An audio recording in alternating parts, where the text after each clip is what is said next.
Salut! Bienvenue à un nouveau chapitre de notre rubrique Urum. Aujourd'hui, je m'en vais vous parler du soubassement de la pratique ancestrale que beaucoup qualifient à tort de culte des crânes, y compris ses propres adeptes. Vous savez, en matière de religion, beaucoup sont pratiquants par habitude et donc par culture. Et comme je vous l'ai dit dans la précédente vidéo, la religion est culturelle. Voilà. Précision faite, je m'en vais du coup vous expliquer pourquoi on parle de rites et non de culte. Dans les religions négro-africaines, l'homme, l'infiniment sale, l'infiniment petit, ne peut s'adresser directement à Dieu. Lui, il est l'infiniment grand. Raison pour laquelle il se sert des ancêtres comme relais ou intermédiaires. Eux qui, esprits, ont atteint un certain degré de vibration spirituelle pour pouvoir communiquer directement avec le Créateur.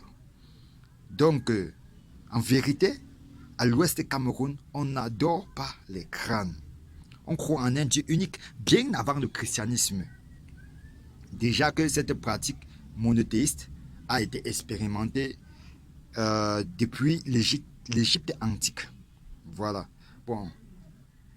Une autre chose, il faut préciser que ce ne sont pas tous les morts qui deviennent des ancêtres. Il y a des conditions. Comme par exemple, attendre 4 générations. Et en plus, il faut que le défunt ait été jugé bon par la communauté. Donc, on ne va pas prendre un ivrogne inutile ou encore un sadique sanguinaire pour en faire des ancêtres.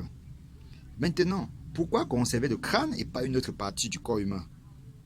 Déjà, il est bon de mentionner que le crâne est le siège, pour ne pas dire le centre de commande de l'organisme. Et de deux, l'os crânien est l'un des os les plus durs du corps humain. Donc tout ceci lui confère donc un caractère particulier, pour ne pas dire sacré, tout comme la quête à l'église. Et ce n'est pas le Vatican qui va venir ici me démentir et qui ont bâti leur fondation sur les ossements des pierres. L'homme qui a régné Jésus 3 fois dans la même journée. Voilà. Donc en gros, voilà ce que vous devez retenir concernant la pratique ancestrale appelée le rite des crânes, Urum.